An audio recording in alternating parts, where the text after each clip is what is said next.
thank you all for joining us. We're really excited to be able to share with you today some really exciting research that we've been working on for a number of months with the Ipsos team, who you'll meet here shortly, and our advisory group that many of you are familiar with, a panel of industry marketing experts who commissioned this research in partnership with NMMA and MRAA as part of our Discover Boating work. And what you are going to learn about today and why we are here is really there are three key areas and goals that we had when we commissioned this research with the advisory group. Number one, we want to uncover the macro forces that are affecting today's consumer that are impacting our boating category.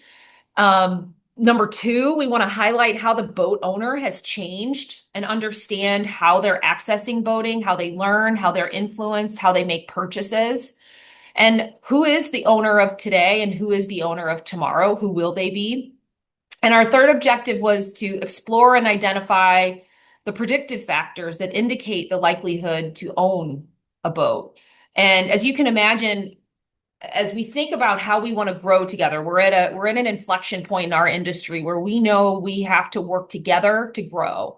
And so understanding who we need to go after and who is the most likely person that we are able to capture and turn into a boater is key and fundamental to this research. And also, as part of that, understanding what is Discover Boating's role in that, what is the manufacturer's role in that, the boat clubs, the dealers, and really helping us put all those pieces together so that we're talking with and engaging the consumer in a way that they want to be engaged with and that's effective on behalf of our growth strategy as part of Discover Boating. So with that, I do have some housekeeping items. Well, first, you are going to notice here there's a chat function at the bottom of the screen. Please use that to ask questions throughout the webinar. At the end, we will have about 15 minutes for Q&A. So please add those questions to the chat. I also want to flag that this webinar recording, along with the slides and a number of assets and resources, so the full research report and a lot of helpful materials are going to be made available to you in the coming 24 to 48 hours, and you will receive an email with details on where those materials are and how you can access them.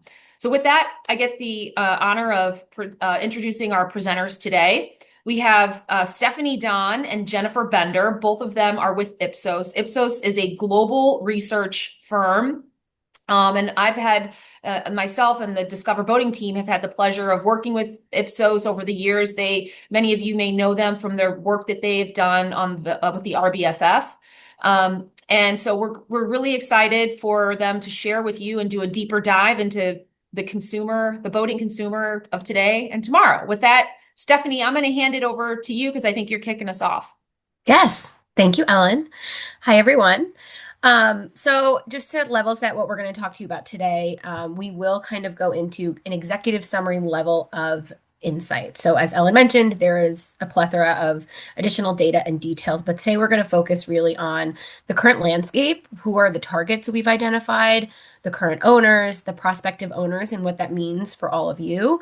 And then Jen's going to take us through tomorrow's landscape, thinking about what is changing in the world based on the forces we've identified that are happening today, and how is that going to impact the way these people interact with the category and how you can really target them and grow with them. And like Ellen said, we'll have some time at the end for Q&A as well. Okay, so this is a selection of key insights from the handbook. As a note, I wanted to just level set what we did. So we fielded this survey in August of 2025 through early September. We surveyed about 500 current boat owners, and this is made up of people who have purchased before 2020 and after 2020. We wanted to make sure we had a great representation of that because we know a lot has changed. We also interviewed 500 lapsed owners and 500 prospective owners. Everybody was 18 to 75 and balanced to represent age, gender, and region across the United States. When we talk about owners, we're talking about people who own, or if you're lapsed, used to own, and consider your primary vessel to be a motorized powerboat or a sailboat. Majority are motorized powerboats. Prospective owners that we were talking about in this survey are people who self-identified as being 50% or more likely to purchase a motorized or powerboat or sailboat in the future. We do ask them when, so that's going to be something we'll talk about in a little bit, but we kept it pretty open of, do you see this in your future? Um, because when we think about how broad and the penetration of boat ownership in the country, we went to 500, and this is certainly a statistical base. It's a base that we are very comfortable with to make calls on and give you insights around. So wanted to ensure that you're comfortable with all of that. The survey was about 20 minutes, and we do have some additional details on, how we identified some of these prospective groups. But one thing I did want to note is that a lot of this data is already being put into action. One of the ways is with our Alex partner, and they are leveraging these insights. They are applying it to ensure targeted marketing efforts, to ensure that you're reaching the right people on the right channels with the right messaging. So we are using this. We are excited to share it with you and to have you also use it. So through this research, we identified 6 primary groups of consumers that we're going to talk to you about, made up of current and prospective owners. What's really important to note that we're going to highlight throughout this presentation is that current owners and prospects are very different. They have distinct needs, they have distinct motivations, they have different barriers than we've experienced in the past. And so getting these prospective owners and converting them to ownership might look different and will look different than it has in the past because of the way you are going to need to engage with them, and the different macro forces and dynamics that are affecting their life today are so different from the past. And so this research is really going to enable you to understand where you can play and how you can win to grow the industry together with Discover Boating, and then of all of you manufacturers, dealers, etc. This is a slide that many of you may have already seen, but it comes from the partnership with Alex Partners, and it is kind of redefines the purpose and the kind of funnel of how do we grow ownership. Starts with how do we reach and inspire consumers? Who are those consumers who are interested but need help, need more information? This is really where Discover Boating is playing the biggest role. As we go down the funnel, we're getting more tactical in really engaging, converting, and retaining ownership. And so right around the engage level, it's an area where Discover Boating has done all they can. We've educated, we've kind of helped people understand how boating can fit into their life. We're now identifying people who are ready for the next step and are ready for dealers and manufacturers to come in and really say, great, let's make this a reality for you. Let's give you what other tools and information you need and kind of move you down the funnel to really convert you to a sale.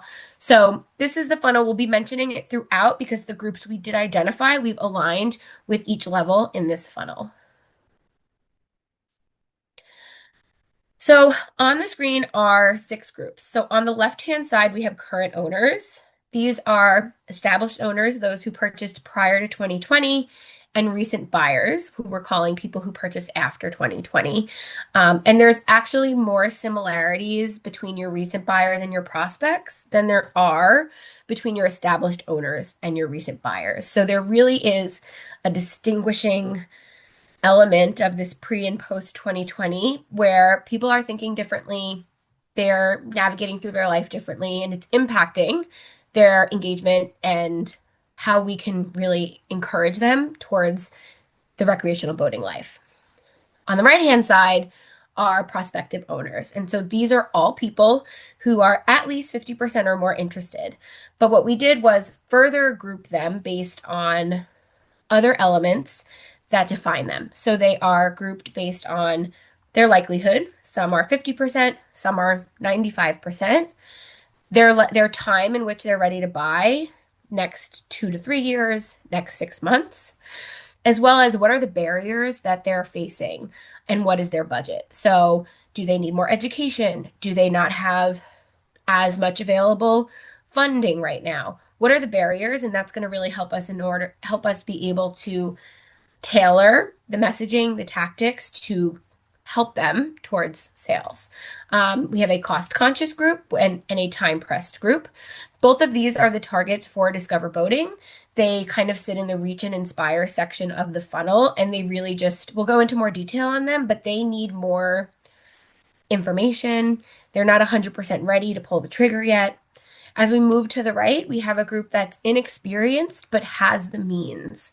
They have the means, they have the desire, they just don't feel confident enough to make that purchase yet. And so this is really your core hand raiser group that will get support from Discover Boating, but then will also be ripe for the manufacturers, the dealers to come in and, help them down the journey.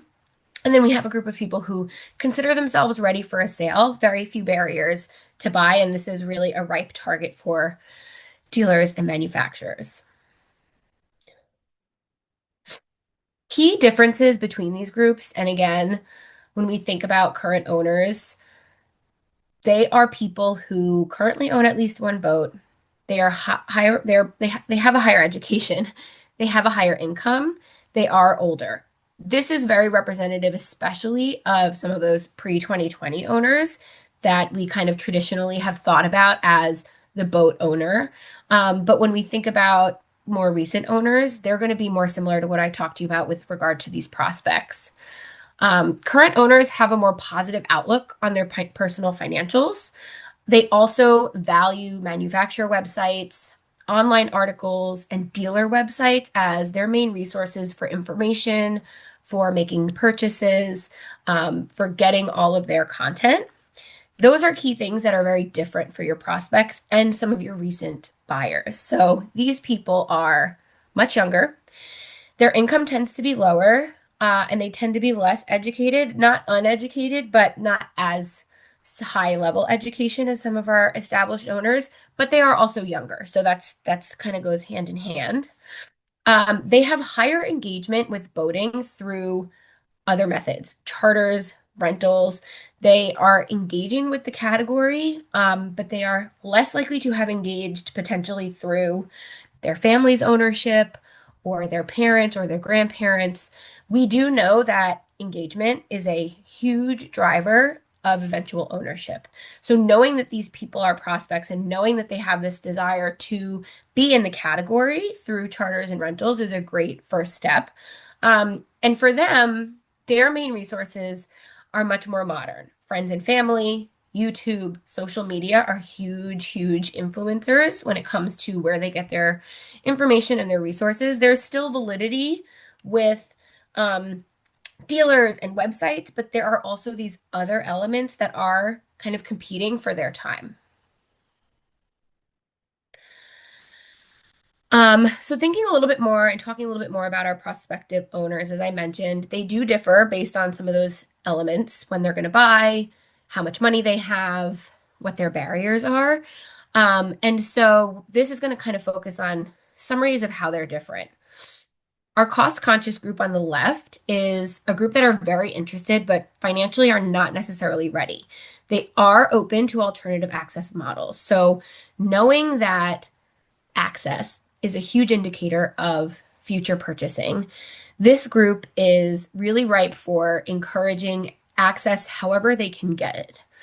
They are not as advanced. They're not very expert in boating. So this is also a great time to teach them and educate them and help them feel comfortable. Um, they're not necessarily even only concerned with the purchase of a boat, but they're concerned with the purchase of maintaining a boat. So storage, maintenance, fuel, all of that. So this group, again, longer term investment group, but ones that Discover Boating can really help see how boating can fit into their life on a more regular basis. Our time pressed group, their main barrier is what they perceive as time. They are also very open to alternative access models, I think, especially considering that they need to ensure that they are getting their value out of this. So if they have to make a purchase, are they using it enough to really validate that significant purchase? This group tends to be millennials and Gen X, so midlife. They're more likely to live in the South. They, again, aren't necessarily concerned about the cost itself, or their ability to actually use to, to drive the boat, to learn how to use the boat, to be comfortable on the water. Those are not necessarily their barriers. For them, it's really, how can I ensure I have enough time to use this to the point where I feel the price and the cost and the investment is justified? And so, again, those are two groups that are really optimal for efforts from Discover Boating. The inexperienced group is really right on that cusp. So these are prospects who are much closer to a sales discussion than the other two groups. They tend to be a little bit older, Gen Z and boomers, and they have a higher amount of discretionary income. So cost for them is also not a barrier. What they're concerned with is not having experience, not being comfortable enough to navigate water, to deal with weather, to know how to maintain a boat, and all of the things that are required to optimally participate in the category. And so this is a great time for that element of they've gotten what they can from Discover Boating. They are ready for more support, more tangible support to help move them towards a purchase from the manufacturers and the dealers. And then finally, on the right, this is a group of sales ready consumers who are ready for that discussion. They tend to be millennials more so than other age groups, and they have kids in the home. They have the highest percentage of discretionary income. So, regardless of what they're making, they have a portion of money that can be used on really non critical elements to live, not food, not rent, not transportation. It's really discretion up to their discretion. And so, for them, they are very much ripe for that. Let's make a sale. They're more likely to live in the West and the South, and they do have boating experience. So again, not really looking for education or support, but are ready for that purchase. The next few slides are going to support what I just shared with you. So these are a little bit data heavy, but it really just a snippet of all of the data that we have for you. So to just kind of support what you heard, I'll take you through these at a high level. Your cost conscious group, again, highest up in the funnel. This is a group you'll see on the bottom left, have the lowest discretionary income. So again, supporting that they financially are not ready to invest in a purchase, but they still want to engage in the category. They're more likely to be novices. They are interested in buying a boat and are aware of Discover Boating, but that 26% aware can definitely be increased. I think there's a lot of opportunity to really grow awareness with this group. They are more likely to purchase 1 to 5 years out. So again, a longer term opportunity. And again, their barriers are all related to cost of the boat, cost of the storage, cost of maintenance. So giving them time to become financially ready while encouraging participation however they can will just only solidify how important it is for them as part of their life to eventually own. The time pressed group tends to be millennials and Gen X, more so Gen X. I think this group is one that you can think about as having a lot of things going on. Almost 50% of them have kids in the home. Financially, they have more discretionary income than the previous group. 45% have about a quarter discretionary income, and about a quarter have more. So financially, again, this is not a group that struggles there. Where they struggle is time. Their main barrier is, I just don't feel like I have enough time. And we've done a lot of research with RBFF too around what does time mean? You're never going to give anyone more time in their day, but you can help them understand how or envision how they can boat closer to home, or how they can get more use out of it and use it for family time and use it for some of the things that they're maybe not thinking about, so that they feel like they are going to get their value for it and use it enough. So this is a really interesting group, I think, as well, that we can help envision how boating can play a more prominent role or a more consistent role in their life.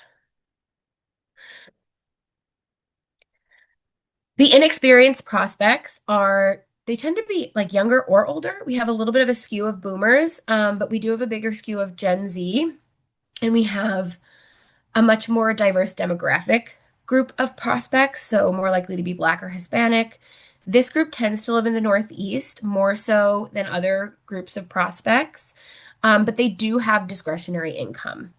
So this group is really, I need help learning. Most are novices or beginners in terms of how comfortable they feel with owning a boat, navigating the water, dealing with the weather, just really feeling like they know what kind of boat is best for them. So they need help that can come from both Discover Boating and experts in manufacturing and sales. Um, so this is a very interesting group as well. And while they are younger, if you can get in with them younger, that's going to also give you longevity. And our final group is that sales ready group. So this group also very much so has kids in the household. So family focus is going to be really critical for them to see how, not necessarily to convince them that boating works for them, but to ensure that you keep in mind family centric messaging when making those sales. They have the highest amount of discretionary income, they have the highest budget for a boat, and they're ready to buy within the next 2 years. They are educated, they have knowledge on it. And so for them, it's their barriers are really few, to be honest. They are concerned about cost. Everybody is concerned about cost. I wouldn't consider cost a real barrier for them today. It's less likely a barrier than any other prospective group. So, as I mentioned, we have a lot more information for you, information on what sources of social media and traditional media are important to them, what how they perceive boating, what benefits it gives them, things that will really help you tailor messaging and think about how to really resonate with these consumers. All of that is going to be available in the handbook. And yeah, we're looking forward to kind of continuing this journey. Jen is going to take us through now some of the trends that are also going to be critical to think about with respect to these segments as you want to target them and build strategies against them. So, Jen, I'll pass it to you. All right. Thanks so much, Stephanie. And I think that's really kind of a core piece that we want to bring to the forefront as well is that we're not just looking at what's happening today, but we know that you're developing strategies that really need to have legs for tomorrow for the next couple of years. So it's really important, we think, to take that future look and to look at what's happening in the world around your target consumers, around these prospects and these current owners, and really think deeply about what's going to be impacting their behavior. And this gives us what we would call a future view or a futures lens. And we use traditional trends and foresight methodologies to be able to do this. But I think the key takeaway here is really helping you look at what tomorrow's landscape is going to look like as well. And that's through the lens of three different lenses. Lenses meaning macro forces. So things like economic uncertainties. Stephanie, hit the nail on the head. Everyone is really certainly dealing with economic uncertainty. But I think the thing that she also pointed out, which is true and will continue to be true for the foreseeable future, is there's definitely a difference. So we're seeing things like increasing cost of living, the impact of long-term inflationary environments, the impact on a fragmented labor market where wage gains aren't necessarily keeping up with inflation. All of that is certainly having a big impact on what the economy looks like in America today and a large scale impact on how people are thinking about their spending from big ticket items to small. So it's certainly something to be mindful of. I wish I had better news in terms of an economic forecast, but I would expect that same kind of uncertainty to continue for the foreseeable future. Now, hopefully things, will settle down eventually and we'll see interest rates come down. But, as the Fed is trying to carefully balance that, I think we'll continue to see this kind of careful spending and economic uncertainty continue with consumers. So I would say that that is the foreseeable future for the next couple of years potentially.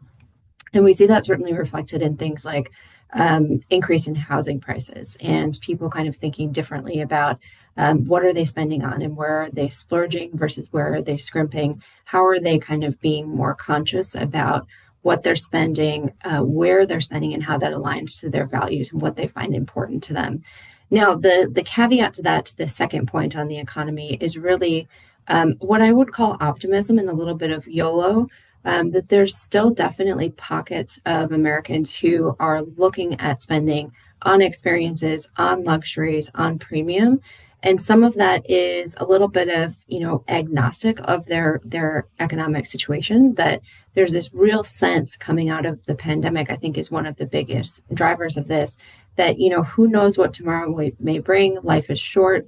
Let's have fun while we're here. So I think that's definitely fueling some of this mentality around this optimism and luxury spending. And so that can actually be a boon for us in terms of really positioning boating and being on the water as this amazing experience. The same thing that's driving people to spend $500 or $700 on concert tickets can be the same kind of experiential, throw caution to the wind kind of sense here of investing in being on the water. So interesting to think about that kind of duality of where consumers are within that economic picture. And this all really kind of ties into the third point on the economy around a changing definition of ownership. And this is something that we've seen certainly come up in boating, but really across the board. If you think back to, 5, 10 years ago, mobility was going through the same thing as we saw the rise of rideshare apps like Uber and Lyft come onto the scene. There is a real questioning, especially amongst younger consumers and younger generations who are thinking about, where do I want to invest? Where do I want to spend my money? Do I need to own something, or am I just trying to access the experience of owning that? So, I think important to put boat clubs and ownership models and what's happening in our industry really in the context of this is broadly a big question about what's happening and what's important that consumers are really struggling with. And there are many more implications in the playbook itself, or in the handbook, I should say, where we go into detail about the implications for each of the individual groups. But we'll keep this at a high level for now, kind of looking at the whole landscape of all of our target voters. And the second kind of big macro force that we wanted to acknowledge here is this idea of social reconfiguration.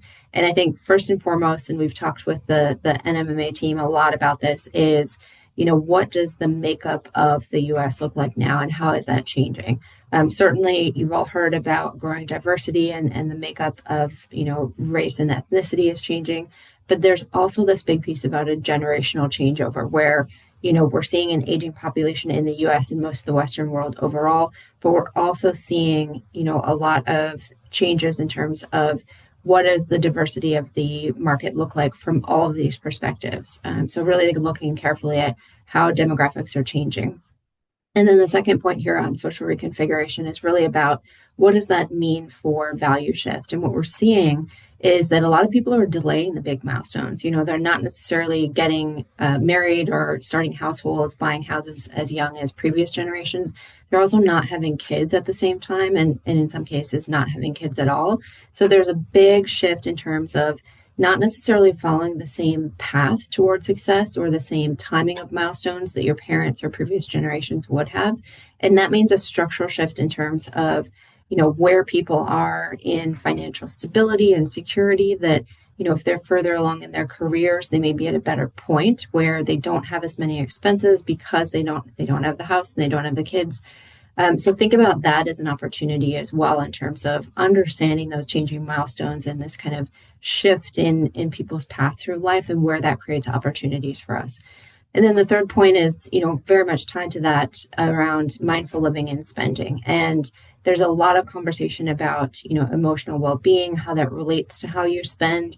Certainly, we see this a lot in the wellness space, but I think there's also a connection here that we can make to restorative experiences. Again, being on the water, connecting with your family.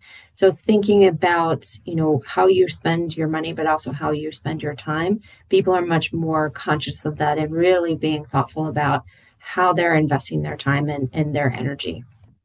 And then the third big force that we think we would be remiss if we didn't acknowledge is certainly the impact of technology. And I think, honestly, even since we wrote this, a few months ago, the landscape continues to change. We continue to see a lot of disruption from AI.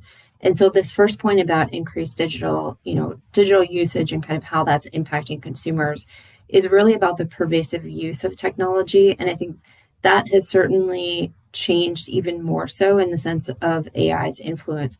So if you think about, the changes that behavior in terms of using ChatGPT to answer questions, not necessarily going to Google, or if you do go to Google to look something up, you may just click into the AI results.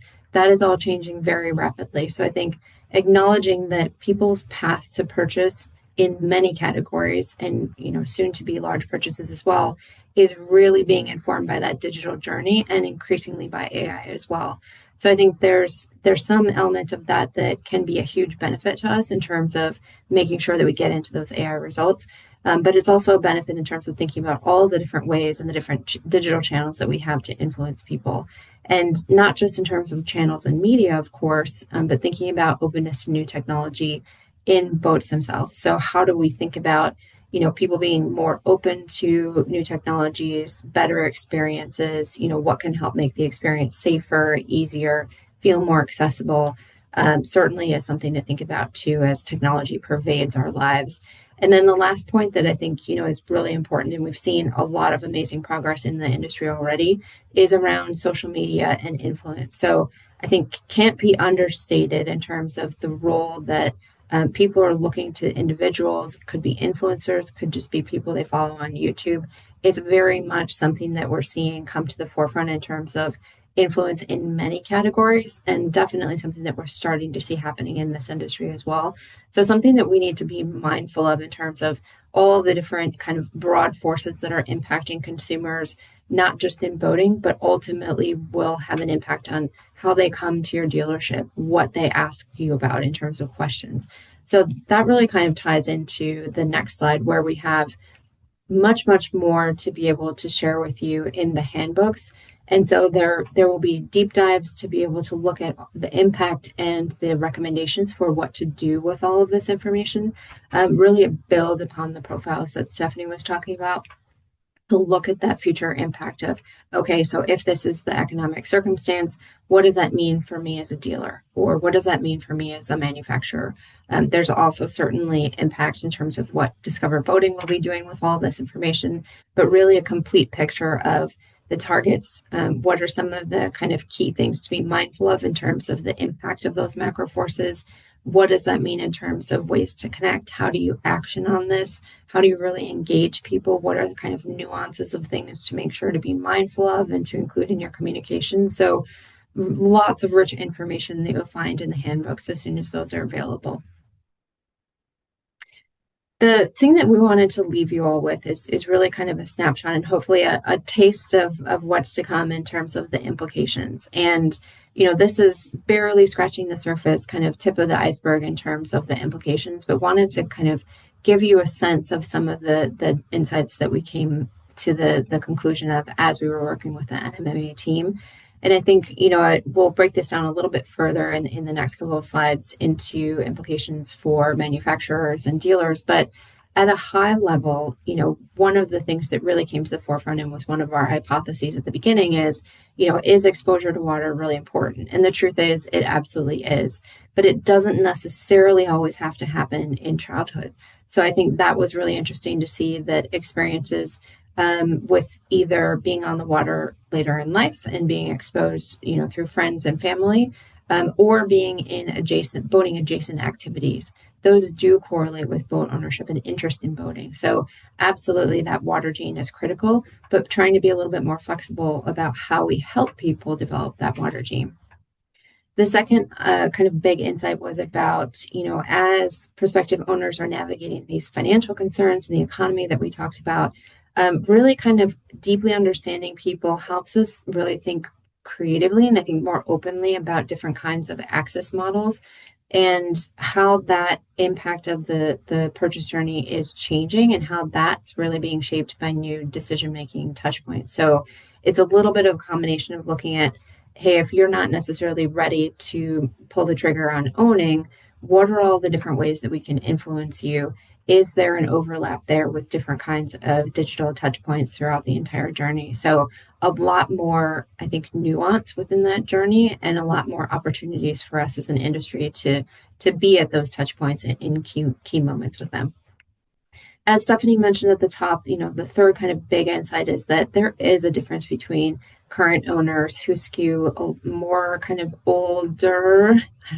As a Gen Xer, I hesitate to say old, but we're up there, wealthier, more educated, but they also have a more optimistic view of their personal finances. And I guess that kind of makes sense on the face of it, right? That they're further along in life.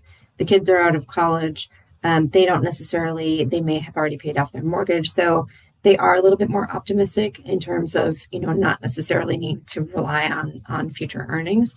But I think there's still, everyone is still reliant on, the information that you can provide, whether that's on the manufacturer site, on the dealer side. Absolutely, they're looking at online reviews and they're thinking about who do I trust? Where am I looking for information? How do I make the right decision? So I think that trust and spending certainly goes hand in hand. And then the flip side of that, of course, as Stephanie mentioned, is that prospective owners are a little bit younger. Again, logically, because they're young, in part because they're younger, they're more price constrained. They're engaging a little bit more through charters and rentals and relying more on friends and family. But they're also relying on things like YouTube and social media for guidance versus that older generation. So not to say that this is, absolutely a monolith, that all prospective owners are the same and all current owners are the same.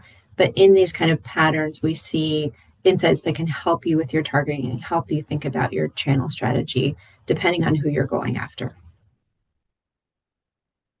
So we have a couple of summary slides here, and again, there's a lot more in the handbooks to go over, but wanted to leave you with kind of this taste of some of the things that you can do with this and some of the very practical advice that you'll find in the handbooks and in the materials that'll be available.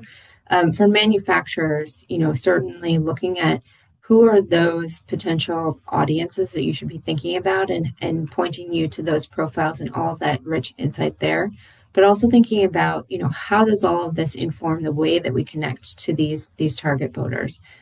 First off, communicating that boating really is something that can be enjoyed with a moderate budget. That's something that really came through strongly in terms of, concern about, is it something I can afford? What's the total cost of ownership? So being able to serve as that mentor and help them understand, what does it look like to own, answering a lot of their questions, really leaning into that total cost of ownership element and thinking about how can you provide resource on being that partner through their entire journey. And then thinking too about what are the other resources that you can provide about things like sustainability or how boating helps you with mental health and with energy, getting out in nature. So all of that, I think expands how we're looking at the role that manufacturers can play. And certainly, of course, this is a big part of how our manufacturers are communicating now, but continuing to focus on, enjoyable family, kid-friendly experiences and encouraging people to really think about it from that perspective. But also leaning into some of the new boat tech features and thinking about, how are we communicating things like safety and connectivity, and then thinking too about what are the kind of different digital assets, things like video tutorials, again, to showcase new tech features or to think about ways that you're showcasing other elements of kid and family friendly experiences. All of those can be potentially more digitized into things like videos, interactive calculators, even immersive digital experiences of walkthroughs. I know a lot of you are doing that already, but I think really thinking about what are all the ways that we can kind of help people visualize themselves in the vessel? How do we strategically partner with different channels, partner with influencers, and think about the role that digital plays, especially on social media? And how do you really sweat those assets? So as you're developing more digital content, you're thinking about how to reach people. How do you then parlay that across multiple channels, not just your Instagram or your website, but is there an opportunity to partner with an influencer or to create more content? I'm not saying everyone has to go on TikTok, but that is certainly something for us to think about. So when we look at dealers, the story here is somewhat similar in terms of we're thinking about similar target customers. So you'll see some overlap here about demand for more transparency. Certainly, people again asking questions about what does maintenance look like. What should I expect in terms of service? A lot of that uncertainty comes from that total cost of ownership. And so providing any more transparency, guidance through that process and thinking through that to help them feel really comfortable is certainly going to be important. But also thinking about how do you bring existing owners into the fold? Can you partner with different organizations or your local owners to help them answer questions as well and kind of help people feel a little bit more confident, and help get them excited about being on the water. And I think one of the ways that came through from some of our interviews was thinking about on water events, current owner events that help prospective boaters really have that firsthand taste of being on the water, what it's like, the ability to ask questions that they might be embarrassed to ask about in other situations, and really thinking too about how do we help people build that confidence. So if they don't have the water gene, they haven't necessarily grown up on a boat, how do we help them with potentially offering more boating and safety courses? So thinking more like how do we help people bring that comfort level to the forefront, and also thinking about what that kind of digital to in-person handoff is. How do we kind of help people through the funnel and make sure that they feel really comfortable and that things are really tightly connected between their digital journey and their in-person journey in the dealership, looking at different boat models, and really thinking too about how do we make all of our channels, I know it says, website here, but how do we make all of our channels really digital friendly, really mobile friendly, knowing that more and more people are really just shopping on their devices and, looking at things as they're standing in line at the grocery store. So really thinking about not just fit for channel, but fit for device as well. So we have hit you with a lot of information. I think this is, hopefully whets your appetite and gets you excited about what's coming next. In the handbooks that we are going to be sharing with you, we have certainly the full profiles and all the details on today's boating landscape that Stephanie talked about, deep dives into all of the target consumers, and then this kind of future proofing lens of what's really happening in the broader context and how does that really help us understand not just kind of where people's heads are at today and how to help them through that process, but also what's potentially coming next and how to be mindful of what they might be dealing with over the next couple of years, again, to help future proof your marketing and your planning strategies. So a lot more to come. We're super excited to get this into your hands, but I'll pause there. And I think we have time for some questions. Okay, thanks, Jennifer. We did receive a few questions, so I'll just go in order here. With respect to the prospective group, how is a respondent's likelihood to purchase a boat determined? And why not focus on the first-time boat buyers? I can jump in on that. Let me turn my camera on. So it was defined based on self-claimed. So how likely do you feel like you are to buy the boat? 10 to 20%, and what is your time frame? So we did have people just tell us what their expectation is. We didn't focus on first time boat buyers because they already made their purchase. So we have some first time boat buyers in the research, and I believe we have them layered in a few different areas. We didn't focus on them because there weren't enough, but we wanted to really focus on prospects to enable building of strategies on how to actually convert these people as opposed to looking back and reflecting on their experience only, versus what people might actually want. Thank you. Did you see a difference in how each segment of consumer approaches new boats versus used boats? I believe we asked, I may have to follow up on this with the exact data points. We asked people I think their likelihood or their openness to buying a used boat. It's definitely an option, I think, for people who have lower budgets. It is not, we didn't really spend a lot of time talking to them about this, but thinking about everything that Jennifer just took us through, budgets, concerns about maintenance, I think it's certainly something that will be appealing to many prospects. Stephanie, can you give some examples of what the boating adjacent activities are? Yes. So we asked people kind of what else they're doing on the water. Things like water sports, spending time at a lake, spending time near water, anything that's really just going to get people around boats and around other people boating. Fishing is one of them. Um, I think going to places where people are bringing their boats and docking their boats. So really anything that can get people near the water and near other boaters. Perfect. Sure. All right. There's one that says, I see references to fish boats or jet boats. What about pontoons for Gen X and boomers? That we definitely have that data in available to all of you. I don't have the number offhand, but we did give everybody a pretty wide list. And I believe we included images just to ensure they were clear of what the boat types were. So it should be available for you to kind of dig into for sure. That'll be in the handbook. Okay, we'll follow up there. Does the material have an example of the survey participants took? We're interested in how customers were presented with the type of boat they were interested in and or the explanations of the types of boats they might choose. The survey is available. I think you guys can reach on the website or to Kevin if you can't access it, and we can certainly share some of those language with you. Okay, there's another one.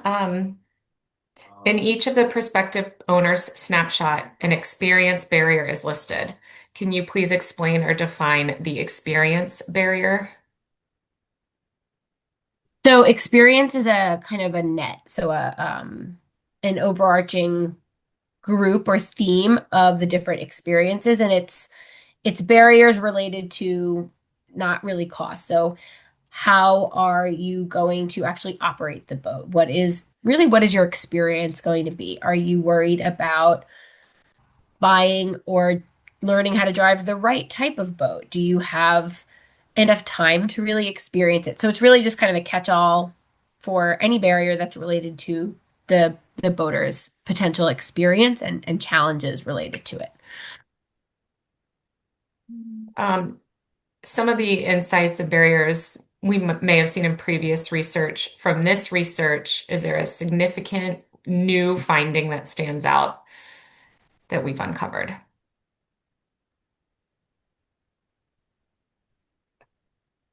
I think what really stood out to me, but would also love, Maggie, your team's advice is I think just how different the experience is between those who purchased years ago and have been sort of in the category and how different the newcomers are, whether you've recently purchased a boat in the last 3 or 4, 5 years, um, and all of the barriers that are impacting how actually complex the decision of whether to buy a boat truly is today versus I think in the past it was I enjoy the water and I can afford it, so I'm going to do it. I think there's much more complexity today. Yeah, I would add to that too, not just the complexity in terms of the landscape and all of the challenges that people are facing in the broader world, and all of the uncertainty. I think that certainly came through very strongly about all of the questions that people have and kind of how they're navigating uncertainty, um, both in terms of life stages and economically. The other thing that I think, came out very interesting is to look at how people are thinking about ownership models overall. And I think that was one of our ingoing hypotheses, but openness to different kinds of ownership models. And again, that's reflective of changes in the industry, but also reflective of what's happening overall. So I think there are certainly some differences in terms of the landscape has shifted since perhaps we have done this kind of work elsewhere.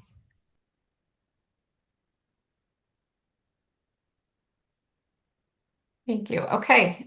Do you think prospective owners will look more like current owners once they are actually ready to buy a boat, older, higher income, etc.? Um, I think some of those things are going to be required, right? Like you're going to have that financial ability, which may make you older, but I think that all of the other elements that differentiate them are not going to change. what resources they find helpful, how they may view boating to fit in their life, their personal, demographics. I think it's definitely becoming more diverse. People may be looking to integrate it into, not just suburban families, but urban dwellers may also become more prominent. So I think there will be some things that are going to be critical to actually making it a viable element of their, dynamic of their life. But I do think there are a lot of things that are not going to be the same.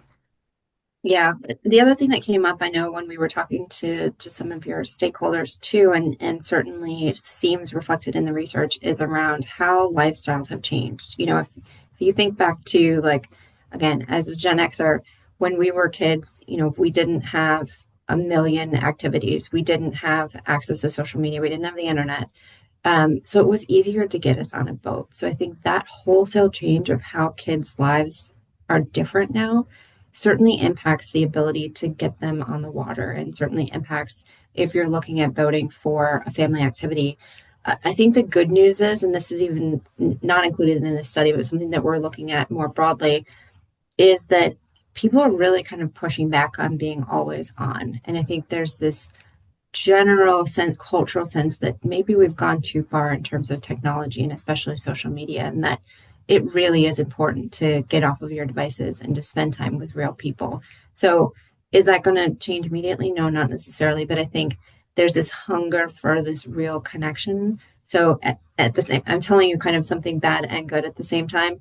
Bad in the sense that the overall landscape has changed pretty dramatically about what people's lifestyles are like, but good in the sense that I think there's a real hunger for getting together in person, for having meaningful experiences, for spending time with your family and with friends, for having a good time on water. So I do see a lot of upside and potential growth in terms of that. And that could definitely mean that prospective buyers look very different, that they're not necessarily waiting until they're older. They're not necessarily waiting until they're retired and they have more time, maybe focusing more on having a good time and having recreation now and pushing back on some of the careerism and success metrics of previous generations. Great point.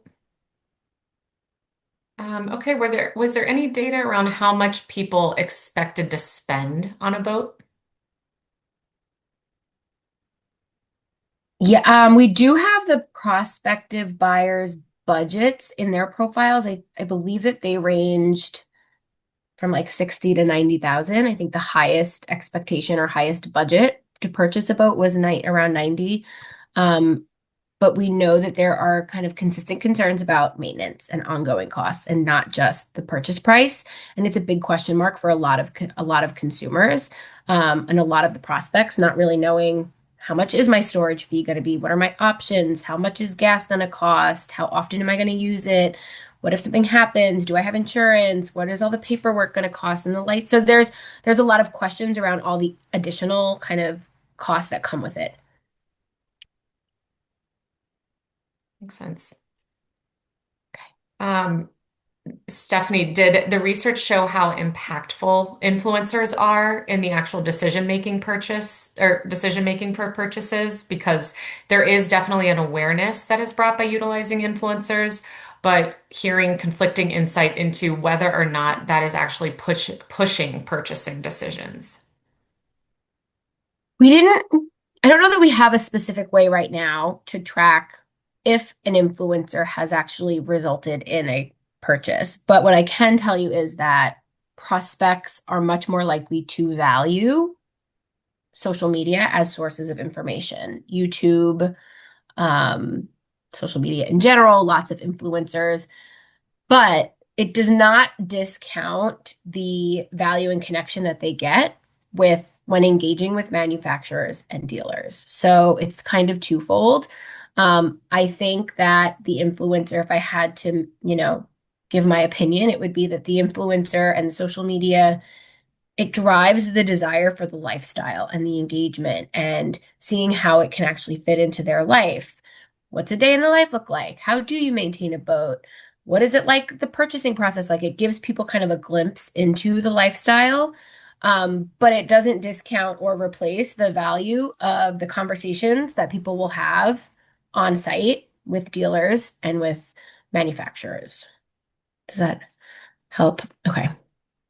All right, I think we have one or two more questions. Do you think that the shared ownership model is something we should be focusing on more prominently as an industry? I mean, I Daniel. can start and then ask you to jump in, Steph. I think short answer is yes. It is something that we as an industry need to be thinking about and really I think kind of embracing. And it's because of all of those bigger forces that we were just talking about, economic uncertainty, a little bit of live for today mentality, and part of that is um, potential unwillingness or reticence toward making big long-term investments like financing plans, which again is not just unique to this industry. It's certainly something that we're seeing people kind of question around home ownership and owning cars and any other kind of big ticket item. But Stephanie, I'm curious for your perspective from the study itself and the data that we're seeing. Yeah, and I did just pull up on my side the main data deck. So to the earlier question about used boats, about 50% of prospects and even prospects that earn a higher income, they're interested in that used boat. Fractional ownership is less common for like the more higher income prospects, but it's still about a third of consumers who are prospective owners in general, considering joining like a fractional ownership program. So I think for all of the reasons that Jen mentioned, and especially more prominently among some of those groups that are not ready to commit fully financially or aren't sure how much time they're going to spend, it's definitely very attractive for those people. I think there's people who are much more ready to buy or maybe have a little bit more discretionary money. They're not going to want to sacrifice and compromise with other owners. Um, but I do think it's something that's going to be growing. Yeah, and certainly something to think about as a funnel, right? That more getting more people on the water, getting them more exposed, helping them feel more confident and more comfortable, should help in terms of broadening that pool. Yeah, it does feel like a good, I don't want to say a trial run. I think some people may never leave that option, but it's still better than not having them at all. And I do think it can help people integrate it into their life at their pace.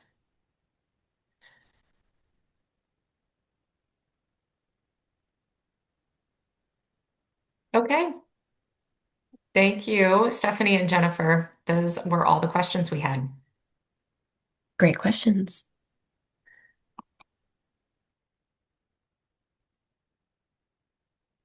All right. Well, thank you everyone for joining today's webinar. We will be following up via email with a list of resource and materials you can grab from our Discover Boating Industry Resource Center, and we'll have the recorded webinar, like Ellen mentioned, and this presentation. But in the meantime, if you have any questions, please reach out to the Discover Boating team and we will get back to you. Have a good Thanks day. for Thank you. Bye, everyone.